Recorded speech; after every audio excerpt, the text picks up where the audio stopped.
When the world is just too much, turn it off and turn on positive, encouraging K-Love. I'm gonna praise. World off. K-Love on. K-Love is sunshine for my soul. I love K-Love.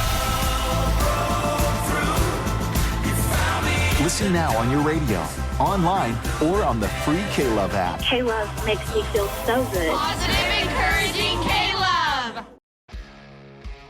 The world is becoming increasingly proficient at telling stories that deny God.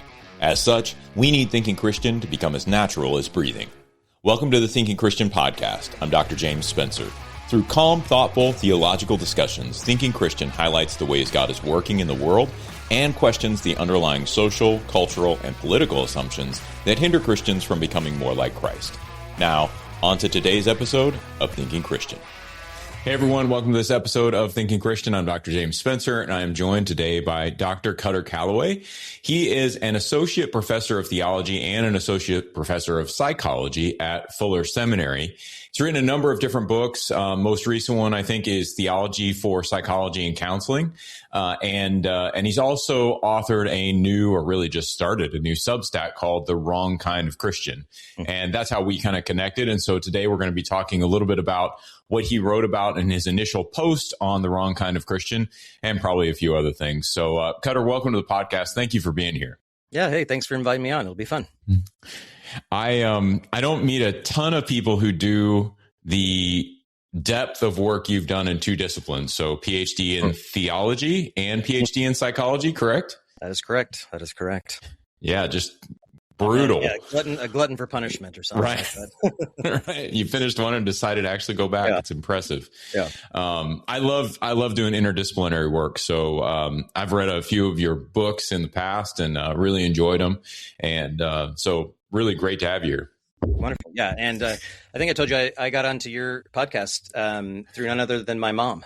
So you come with your name precedes you in that sense. I have a good recommendation, I hope.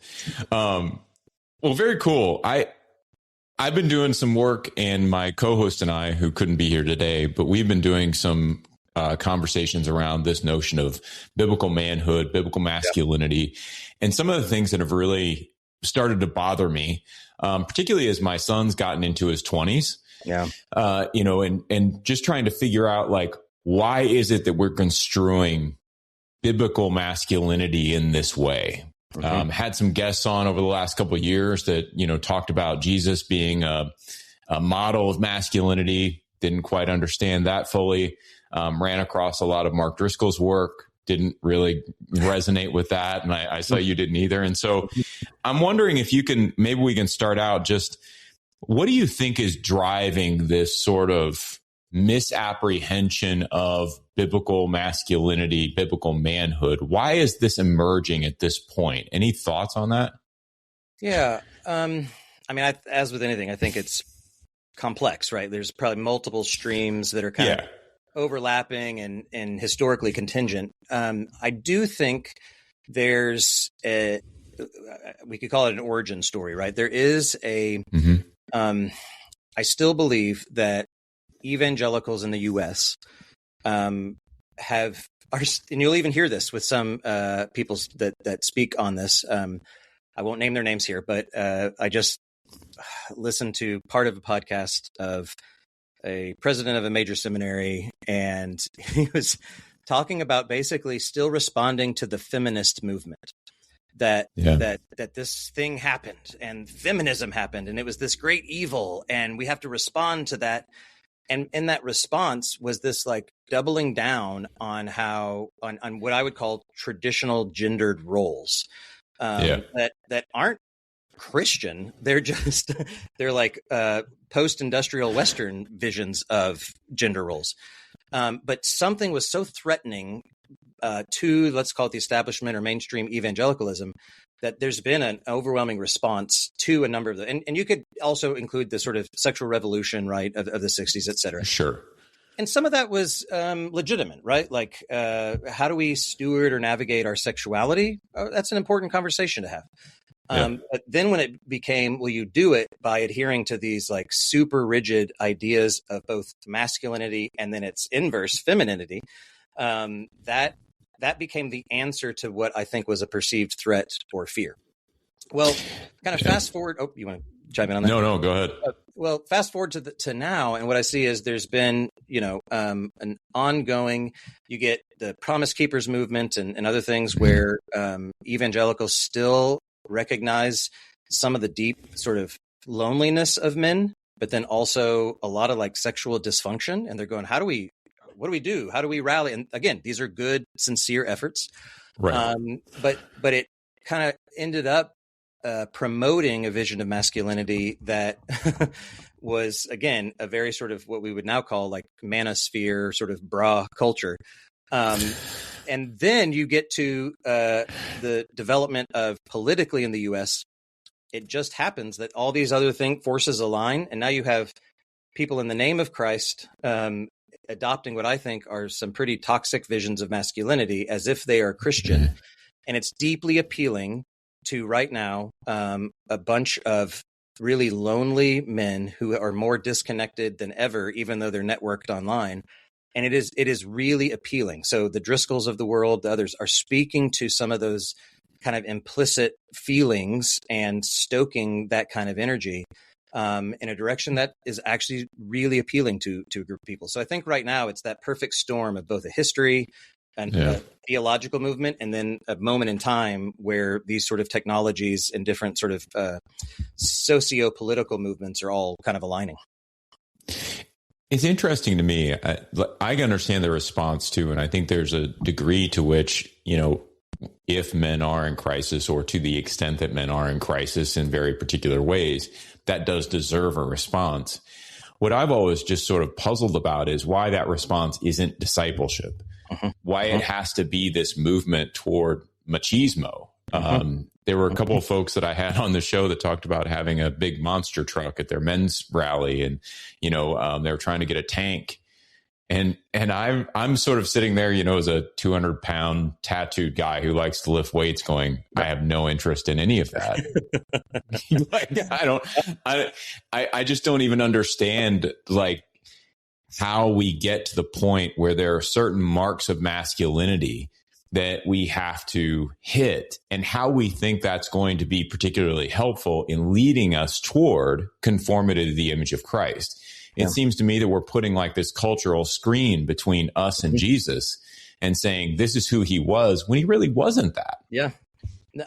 I think you're absolutely right. And I have to stop myself sometimes and not like pull my hair out and go, part of it is, I think, I'm kind of riffing here, so I'll deny it if later I think, that wasn't quite right. But I think discipleship is absolutely right. Like that is, and what I would call table fellowship. That is the thing that Christian community offers the world. It's essentially a new kind of family. So what Jesus said was not, oh, my biological kin, or it's who are my brothers, who are my sisters, those who do the will of the Father. Okay. Jesus offers us like an entirely new vision of what it means to be a family. As a single man, by the way, who did not demonstrate any of the sort of machismo that we're describing, and invited people to the table that otherwise would not have been identifiably in those sort of stereotypes either. They were always sort of like against the grain of what the normative vision was in their time. And to me, that is how we might think about Christian discipleship. Like, how do I fellowship within the Christian community and invite others in? And then what are the things that we do as disciples of this man, Jesus? And that, for some reason, even within our Christian churches, is not the path that was chosen. It's this other path when it comes to specifically men. And I've heard back from a lot of women also, they're like, oh, same thing with women's retreats. It's like, I don't fit that at all. And they're trying to like tell me I got to do this thing. And I don't see myself in that at all. And that's where I think you're absolutely right. The diagnosis is, well, it can't be that this came from us, in good faith, following what Jesus did and lived and said. Something else is getting in between. And it can't be, to me, it has to be that's the movement of culture, right? That's where society right now, and certain segments of society, not all of it, but certain segments are saying this is what manhood looks like. And, unsurprisingly, it skews toward the violent, the oppressive, the kind of dominating vision. And to me, that's incredibly tragic from a Christian perspective, because, of course, Jesus was the opposite of all those things.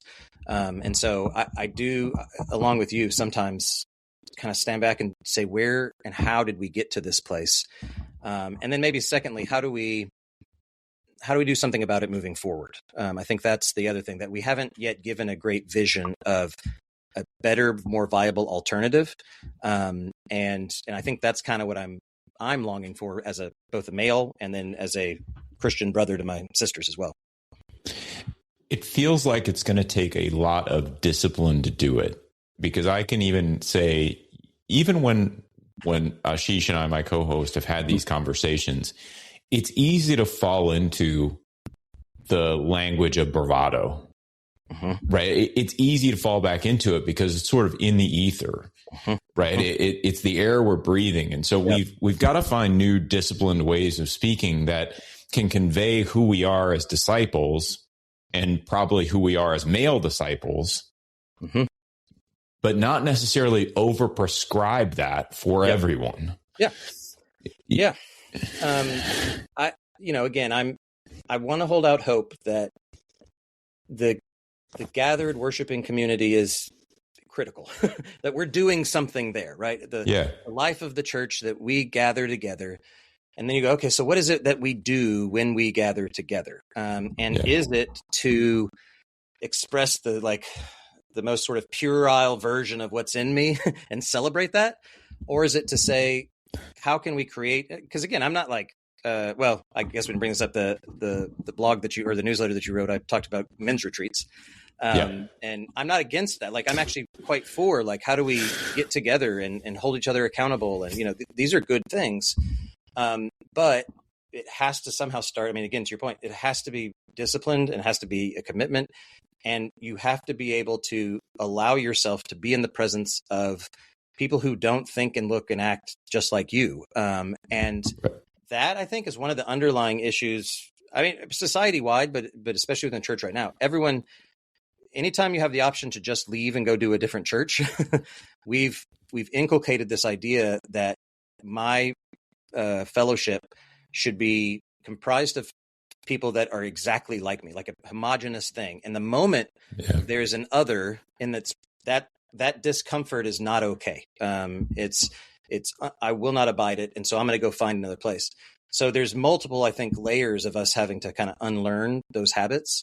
But I do think how we teach from the pulpit, how we worship, how we sort of liturgically shape ourselves, both in, let's say Sunday worship, but then also throughout the week and in special occasions.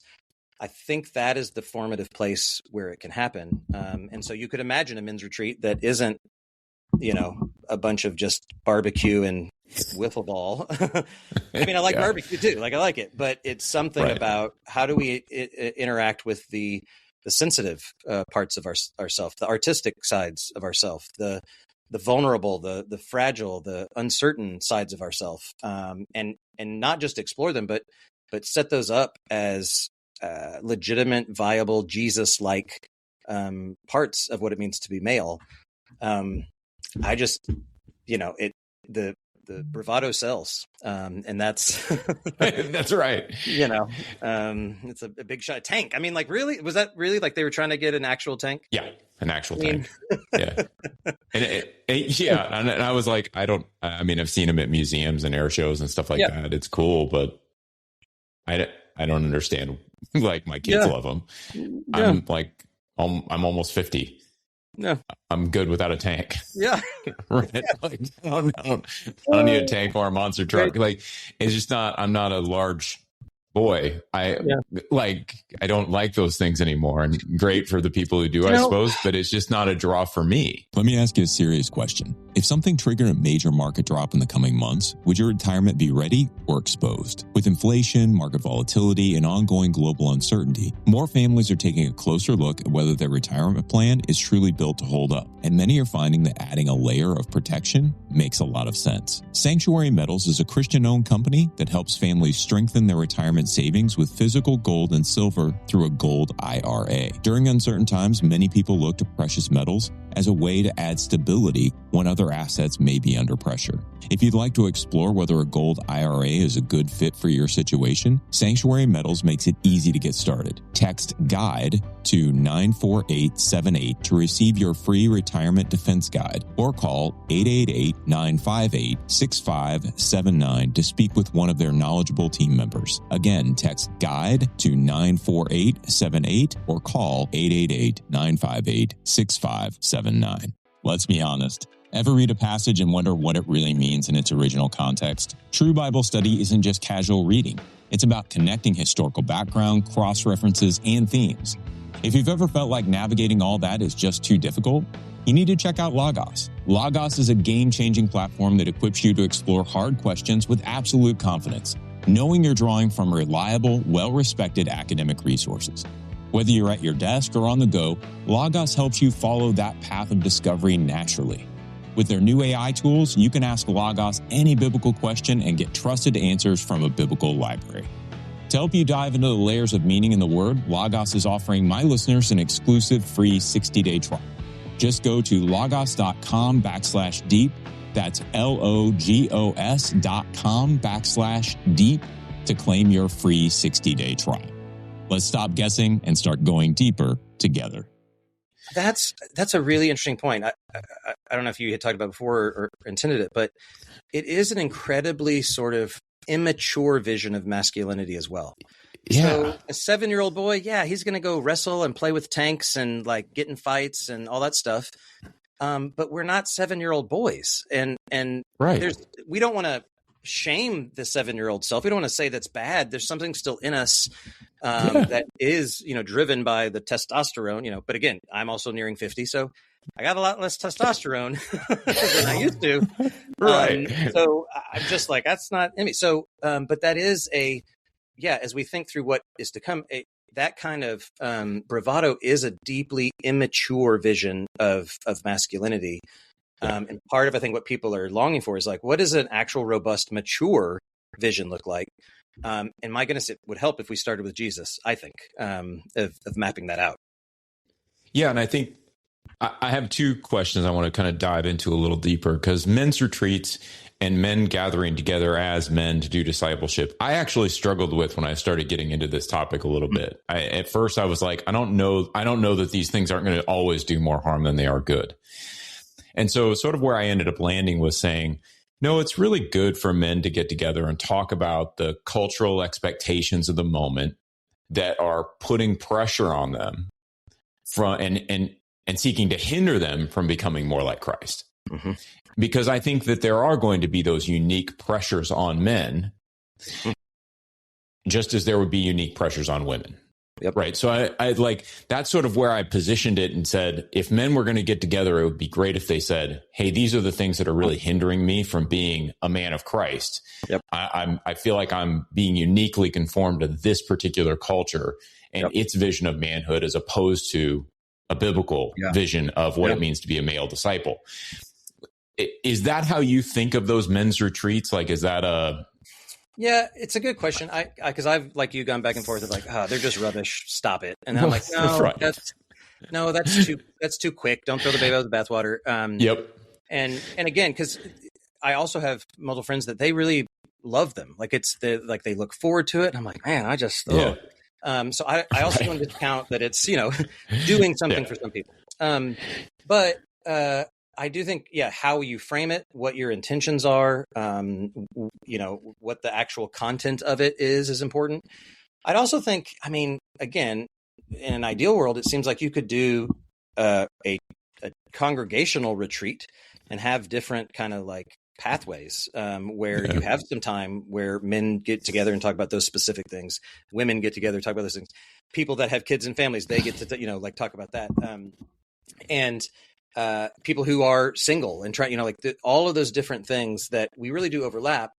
But it'd be good if you could imagine a retreat where you're able to engage with each of those issues in those smaller kind of affiliation groups while still recognizing we actually can't have this conversation without our sisters in Christ in the room, without, that they too, because obviously the reason that they now use the language of toxic masculinity is because it doesn't just affect men, it also affects women and vice versa. Spills over.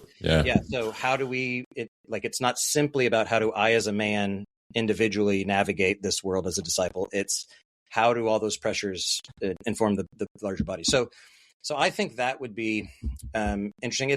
I've also thought through, I have a book on marriage. It's called Breaking the Marriage Idol. And it actually started I don't title my books, the publishers always do, but I think it was titled Sex, Saints, and Singleness was the first phrase that I was going with, because sex sells, baby, just like barbecue.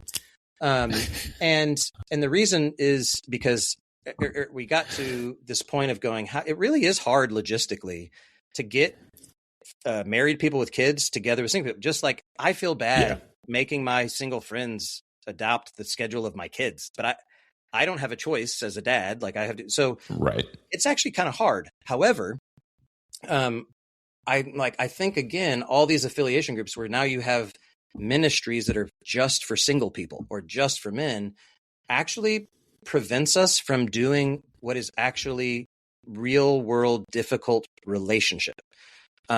Christian community is hard. It's really hard and it's really inconvenient. And it's kind of like when we went through COVID and all of a sudden people are like, oh, I could just do this online. It's very convenient. Right. It's like, and that's terrible. Like that it is so convenient means you don't have to accommodate, I no longer have to accommodate these differences. And so I am, as with you, I am in a moment of maybe transition's not the right word these days, but I'm thinking through the value of those isolated sort of affiliation group things. At the same time, I don't want to too quickly go, I have some perfect solution that's going to get men in a room, get them feeling like they can talk about things that they know specifically, but then also not have it become what often they become.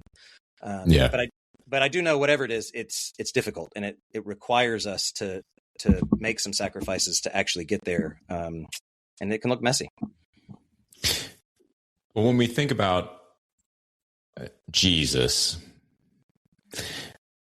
the conversations I've had with folks have been interesting. And I would say some of the people I've had back on the podcast again, but also some of the things I've read. So I'll use, you mentioned Driscoll in your piece and you talk about him. I'm reading from it. It says, I realize Driscoll is an easy target at this point. He's become almost a parody of himself in the way that he projects his laughably muscular form of Christianity.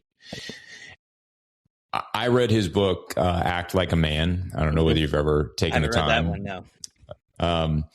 So here's my question about Jesus, and I think it's informed by some of the ways that Jesus is sort of co-opted into this masculinity conversation. There's sections in Driscoll's book where he talks about men expressing emotion and how it's not anti-masculine for men to express emotion. And then he talks about Jesus weeping when he finds Lazarus dead. And he says something like, but he weeps in a masculine way. Now, if we go to the text, right, and we see Jesus weeping and we see, the other people weeping, it's the same exact Greek word. There's no descriptive difference in the text. Like we have no clue how Jesus is weeping. We just know that Jesus is weeping. But in part, he leverages that to say Jesus is the penultimate male and shows us what it means to be masculine. Mm-hmm. And I think my question with that always is, and I have a feeling we're going to have very similar perspectives on this, but I don't know how to tease out when Jesus is showing us how to be masculine and when Jesus is showing us how to be human. Yeah. Yeah.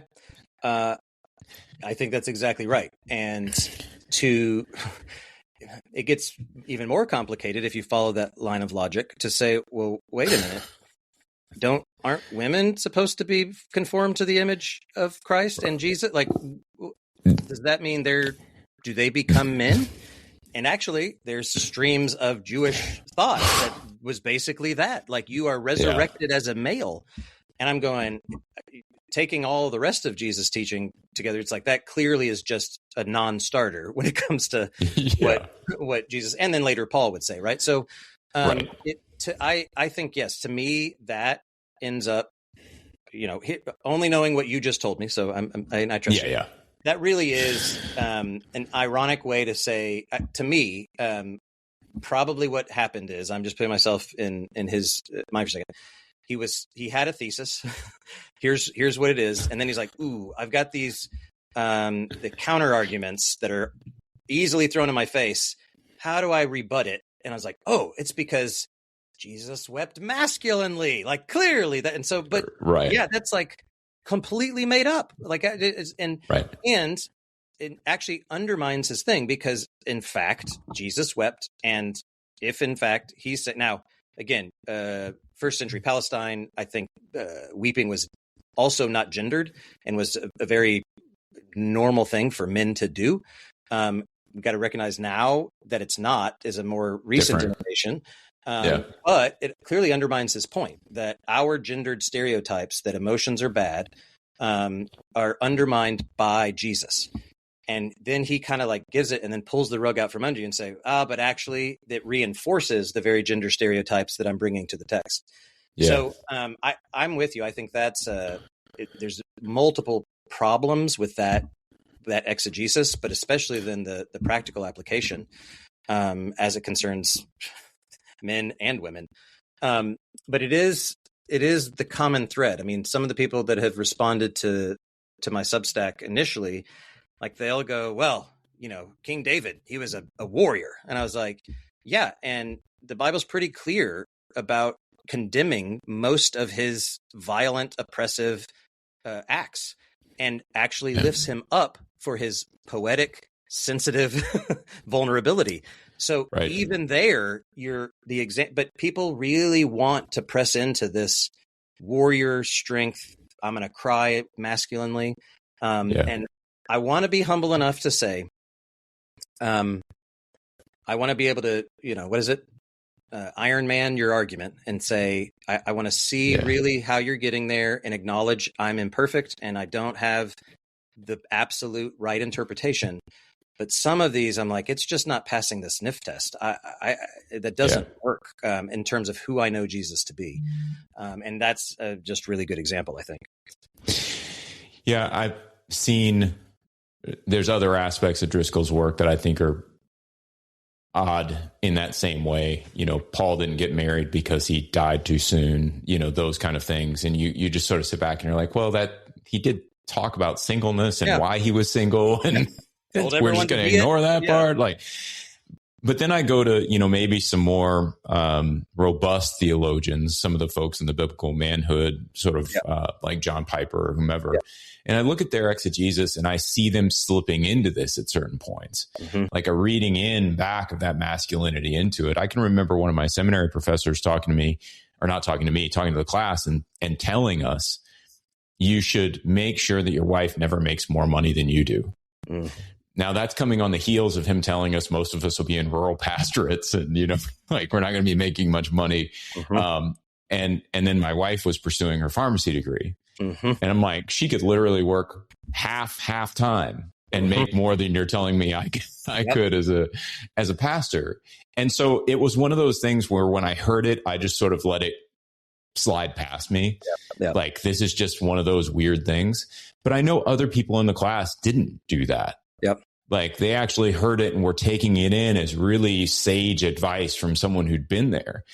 And you just sort of sit back and you're like, we're propagating things that are going to ultimately, I think, be unhelpful for people to understand who Jesus is, to conform to his image. Not practically unhelpful, maybe, right? You could see that working for some people, but certainly not necessary for all people. Yeah. Yeah, I'm with you. I mean, I support any sort of arrangement that spouses want to come up with. That's like, and there's all sorts of different ones. And I have, because I, was shaped by similar kinds of thinking. I'm often hesitant to let people know my wife does all of our budgeting. Like she is our family's like accountant. And that is good because I have ADHD and I would bankrupt us if I managed our finances just flat out. Before we got married, I did not have a nice checkbook. I'm like, I think I got about $100, something. But even that, and then also, she's been at home for the last decade because of our kids, but is going to go back into the workforce and easily can out earn me, like just easily. And having to like even attempt to prevent her from doing that or to justify it to others as if we're somehow a non, Jesus approved couple. Like it's just, I don't understand that. And so I do think though, you asked like, why is this so attractive? I can read it both in, what would you call it? A sort of deconstructionist way, and then also a theological way. Okay. If you just basic kind of, trying to not say certain words that will trigger people.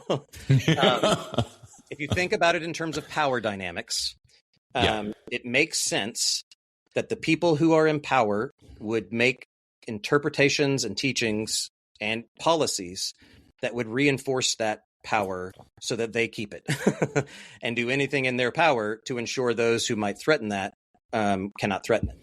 And so on that side, I go, there is a lot that men, even Christian men who are leaders, a lot they have at stake if in fact they don't reinforce this very domineering head of everything vision of masculinity, who controls the budget, controls the finances, cannot handle the idea that a spouse would make more, because that's all a threat. And I'm sure you've talked about this in others, that it's like, actually, women in power are only a threat to mediocre men.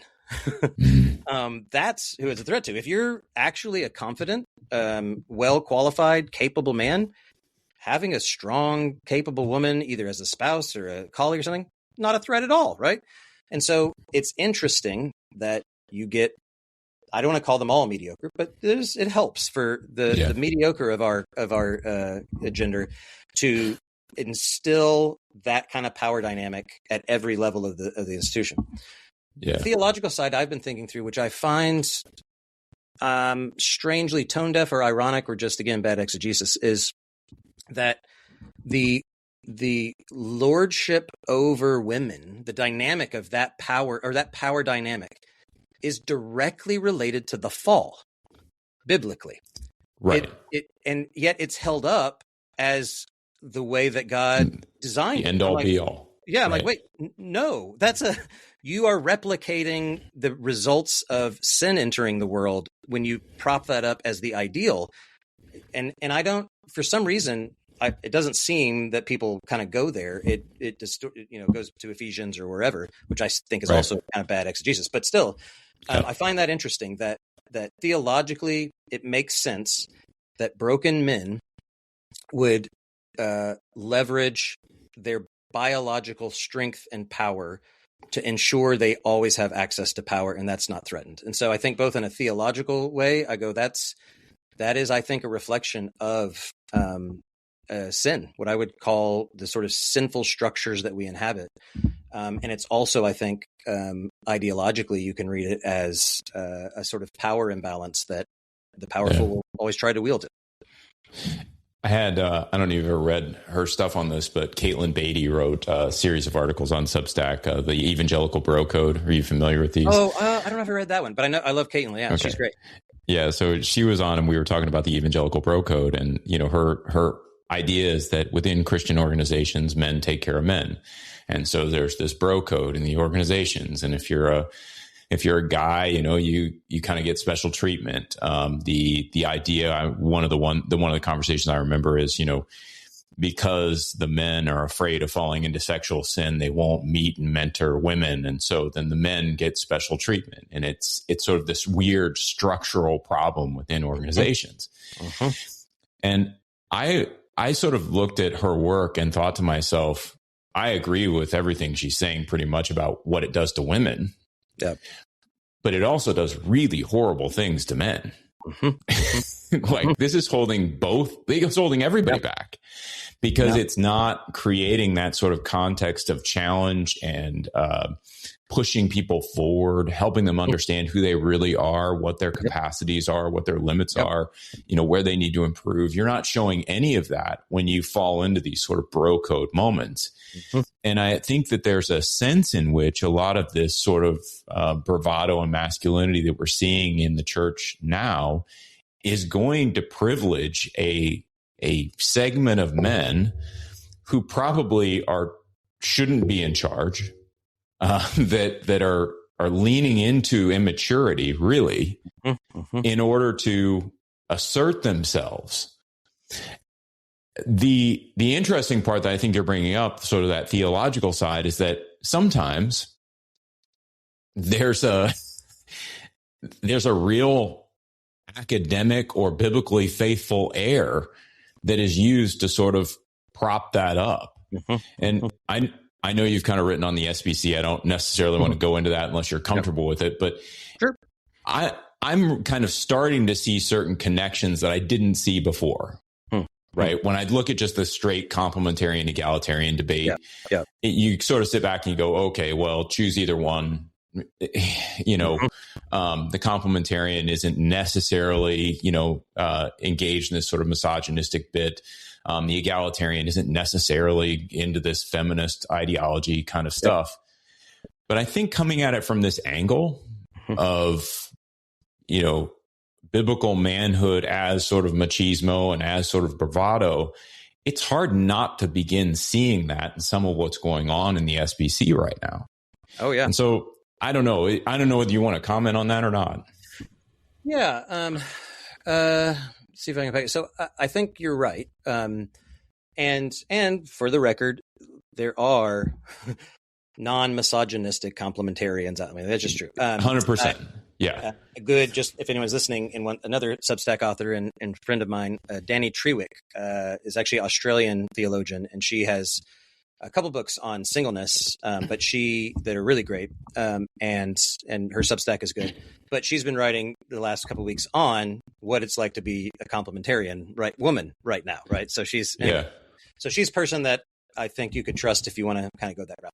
However, specifically with the SBC, and the newsletter that I wrote on it was, I think it's telling if all we had with the SBC was their move to exclude women from not just the title of pastor, but from even functioning in any sort of role, which I still practically don't know how that's going to happen. Like they'll just have to stop maybe going to church. I don't know. But okay, if that's all you had, you could go, well, maybe the charitable read of that is they really are just sincerely trying to enforce their interpretation of Scripture, that they really do think men should exclusively be in these roles. And like, sorry, that's what it said, right? Okay. Yeah. But where I go, not so fast is their ecclesiology. This gets back to where it's like these conflicting theologies. Their ecclesiology already demands of them that they being the convention, cannot dictate to local congregations their decisions about this. That is like a distinctly Baptist thing for theological reasons that Baptists throughout history have said. Now, some Baptist churches, and many of them, did not ordain women, but some could. And I mentioned in that article, mine did, the ones that I was a part of. Yeah. So if you, on number one, you have to violate your own ecclesiology to come up with this decision to marginalize women, that raises a red flag. And then that doubly raises a red flag when in the same calendar year, they invoked that ecclesiology, meaning we're all autonomous congregations, to say we can do nothing about sexual predators who might be pastors. Yeah. I'm going, to me, that is an impossible thing to reconcile, and to come to me and go, we are operating here in good faith. I'm going, over here, you're protecting your bros. And over here, you're getting rid of all the people that would actually call to account the violence and oppression that those bros are engaging. And in fact, that is the case. Right. It was predominantly women in the SBC saying, we've experienced all of this sexual assault and violation and predation. We need to do something about it.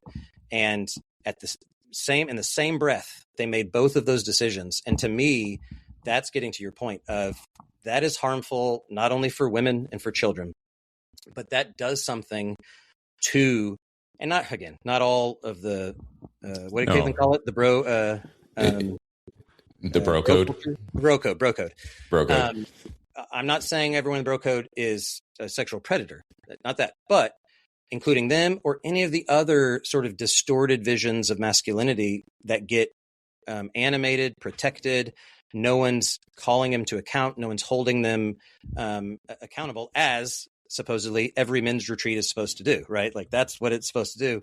But in fact, it's doing the opposite. And I often think about this, but I don't know if I've said it out loud because I was trying to work it into a stand-up bit and I haven't quite got there.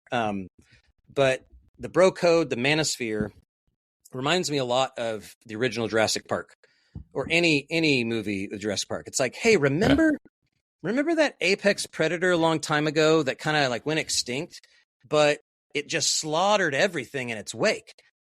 What if we brought that back, but added modern technology? Wouldn't that be awesome?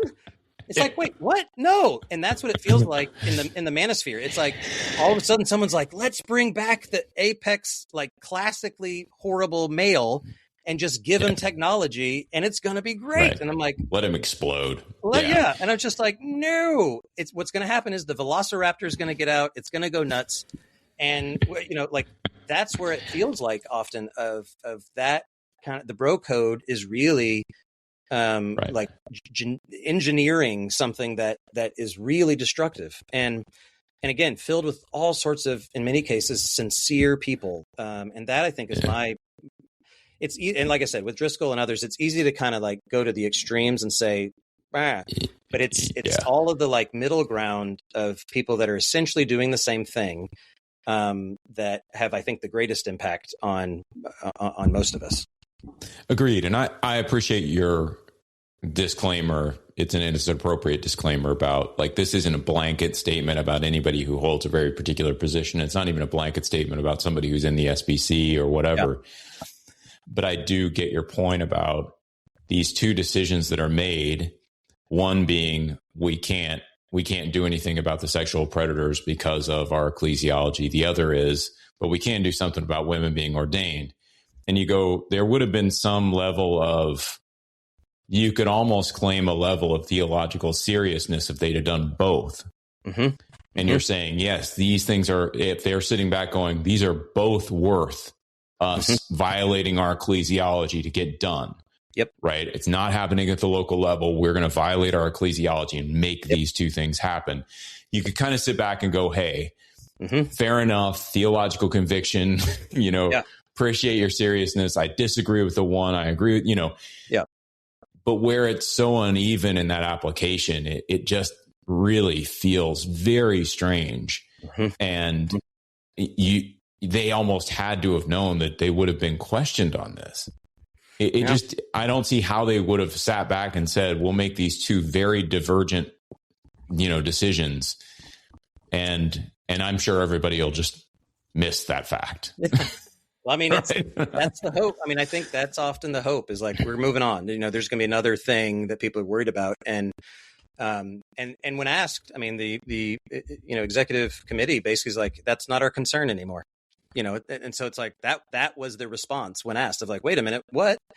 And had been passed and approved prior, like they committed to doing it. And so, that is my, at least when I go into critique it, I think that's my most generous critique. Had somebody replied saying, I'm assigning motive and being uncharitable. I'm like, well, okay, maybe, but all I have are their actions, and here's the consequence of their action.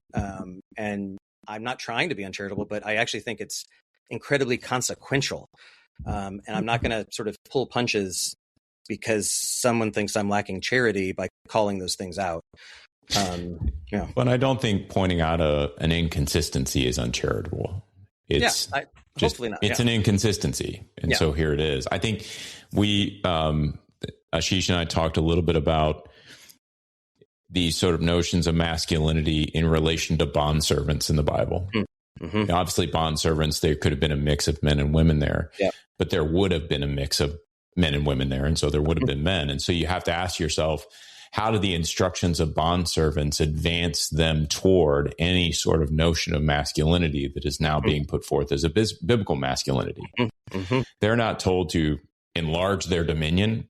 Mm-hmm. They're not told to, revolt against their masters. They're told to live lives of subservience because God is the ultimate judge. They are to live peaceably, to show respect to their masters. These are not things that you tend to get emphasized in modern notions of biblical masculinity. You sort of picture, you referenced Braveheart in one of your articles here in Substack, and it's like, the Scots are revolting, and we find some heroism in that, and it's a great movie, and so we watch it and we have a lot of fun with it, but it's not conveying a biblical teaching. It's just fun to watch. Right.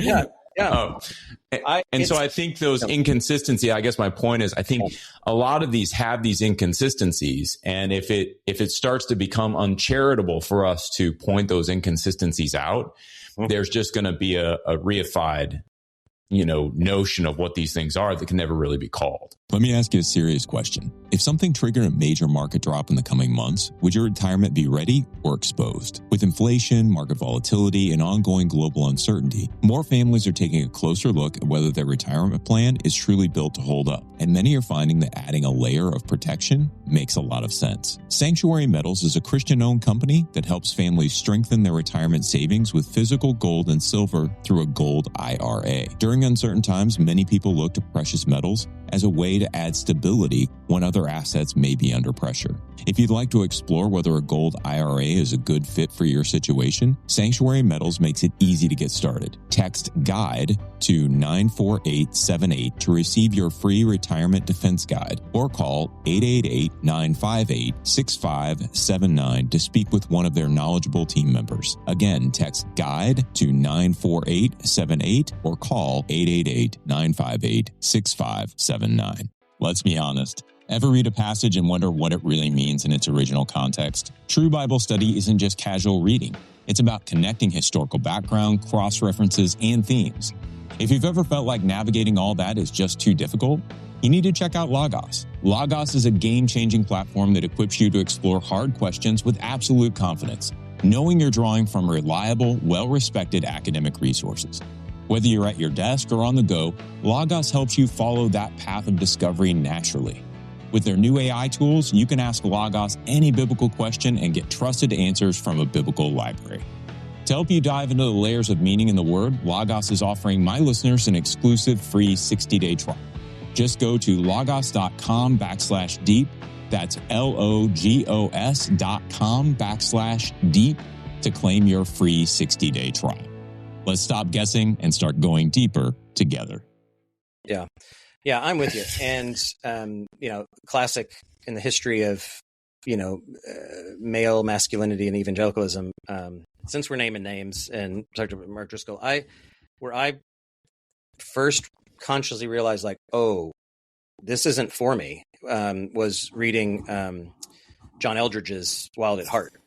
And he explicitly says that a Christian man should be a William Wallace, not a Mother Teresa.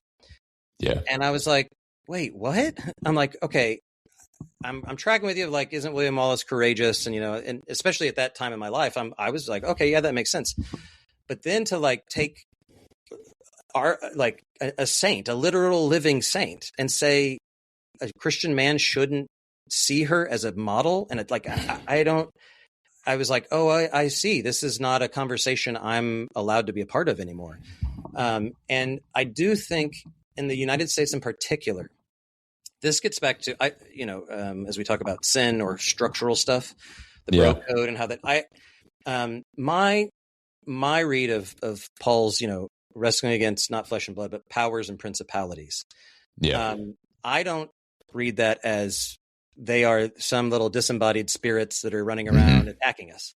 Yeah. I think it is these higher order, sort of emergent properties of any organization that actually operate outside of human control. It's anytime humans get together and organize, there's becomes this thing, and I'm sure you've experienced this, others have, where you go, I'm at a church, I'm at a business, I'm at whatever, and it's like, man, if I picked all these individuals and we went and started something on our own, it would look nothing like this. It's like we're almost victims to the machine that's making it. And I think one of the machineries of the sort of social imaginary of Americans writ large, but then American Christians, is deeply militaristic. And it makes sense. Like, we're about to celebrate the 250th anniversary of America, right? And it's based in like our successes in wars. We have the biggest military out there. Like, this vision of what it means to be, and in the past, we were always on the side of the good, right? Like, it was that equals good. And so holding up people like a William Wallace, holding up people like, Mel Gibson was in The Patriot. He's been in a bunch of like war movies, like, and again, I'm a sucker for it. I'm like, yeah, go Mel. But that has so informed, I would even say infected, the way we understand not just the good, but male Christian sort of visions of masculinity, what we're called to do. Yeah. It's back to, that's why we're trying to find a tank to come to a thing, because it's almost inseparable as Americans, this idea that a William Wallace is actually a better paradigm than Mother Teresa. And it's unsettling. I actually think it's sub-Christian deeply, but it is the powerful currents, I think, that we're operating in. And that's why I describe it really as the powers and principalities that we need to wrestle with. And those are hard. They're hard to get at. They're hard to unpack. Yeah. They're hard to undo and unlearn, because they're so deeply entrenched in just the background conditions of how we operate. I agree. I think that those powers and principalities yield then different temptations for men and women. And often what I see happening is, as we interact with those, especially as biblical exegetes or culture critics or theologians interact with these things, there's this sort of subtle confusion between what a man needs to do to avoid a certain power and principality in the moment, and what it means to be masculine. It's like these things they're tied together and confused. And so I always use we live near St. Louis, and I always use this illustration, but when we drive into St. Louis, we have to pass what I call strip club row. It's these 3 lines of strip clubs. And I always think, I'm like, it's interesting to think about this, because what the advice I would give my son about those strip clubs is very different than the advice I would give my daughters about those strip clubs. Right? Because there's not a shot in the world that I think my son is going to end up dancing in one of those clubs. Right. Yeah. Now, I don't think my daughters are going to end up there either, but they have this billboard that says, school loans got you down. We're always hiring. And so you just look at that and you go, yeah, they won't end up in that strip club. Right. But these social pressures, these economic pressures, yield different opportunities for women than they do for men. And that has to be brought out at some point. But I don't think that has anything to do with masculinity and femininity. I think that has to do with the way these powers and principalities structure us into these sort of moments and pressure us to do things that we shouldn't be doing, that are dehumanizing in ways. And so and doing what we consciously don't want to do. Even right? That's right. That's right. It's also, it's a really good example, because there's both that like we're all very particular, concrete people That's right. are pressured in different ways by even this inhabiting that same system or space. Yep. And it's also the case that in sort of the evangelical past, the answer for Christian sort of discipleship begins and ends with what does your son do and what does your daughter do to avoid that temptation, to be the kind of person that says no or whatever. Yeah. Okay, that's good. That's a good thing. But also Christian discipleship is to address the underlying material conditions that allow sex work to be a viable option. That's right. Period. And we can't. So we've shifted so much to the personalized thing that we've forgotten. Like, oh wait, shouldn't we address the societal structures that we've set up that enable this in the first place? Yeah, and it's both and obviously both of those. And that's I think when it gets to masculinity, why we need to think in both terms. Like, how is your son affected by this, and how does he think through the shaping forces of that? And then how do we all collectively go, well, wait a minute, it doesn't have to be this way. Like, we can actually address some of those structures if we think systemically about them. Yeah, my son's doing his bachelor's in history and theology right now in St. Louis. And one of the things we've talked about, he had a class where they talked about sex trafficking, those kind of things. And I just said, yeah, obviously sex trafficking is horrible. Like, it needs to be curtailed. But I said, we've got these forms that we've become callous to that exist all around us. Right. And it's not just the strip clubs, it's internet pornography, it's these kind of things. And I'm like, we have to cultivate a sensitivity to all of these things and an aversion for all of these things, because all of these things are deforming us as humans. I don't think that's a good context in which to say, if to be a real man, you're pushing against these things, right? This is a generative moment for you, son. Be masculine, push these things out, right? It's got to be that moment where we say, look at the way that our culture has decided that these things are good and true and beautiful in ways that God would never have determined that. Yeah. Like, they've been accepted and pulled into our culture in ways that they just shouldn't be. Yeah. That's not a masculine conversation. That's a discipleship conversation. It's and you become complicit in it. I mean, I'm reading, with the masculinity side of things, the number of women that are proponents of being trad wives and like wanting to give up, all sorts of stuff. And they are asking themselves, how do I operate within this system in a way that I can survive? And here's how I'm justified. And so it's like, but wait, that means you cede all of these things that I don't think you want to do. And so, that's where it's like, okay, we can talk about masculinity, but it of course is, how does this affect us as a community, as a human society? Because it always has those implications. And I think in each of those different conversations as we can think about, what does it mean to be human? And then how do our different particular bodies call us to faithful discipleship in light of that vision of humanity, which runs, again, if we think Christianly about it, not just Jesus, but Jesus as the second person of the Trinity, it runs toward people in relation. Like, there's no sense in which my discipleship is detachable from the people that I'm in proximity to. And so it has to somehow account for both of those. Otherwise, we just perpetuate those same structures that are harming us. Yeah. I mean, you've written on entertainment and technology and movies and all that kind of good stuff. You've written on psych. And we're getting close to the end, so I'll make this our last question. But how do you, given everything that we've got going on right now, there's a lot happening. How do you think we need to start rerouting ourselves so that our identity is more tied to the local church? Obviously, our identity needs to be in Christ, but in the concrete sort of, let's love our neighbor, let's do this thing in our community, let's be together as Christians. Yeah. What do we need to do to get back there other than just, hey, do it? That is part. I teach in a seminary, and I'm always like, it's tragic.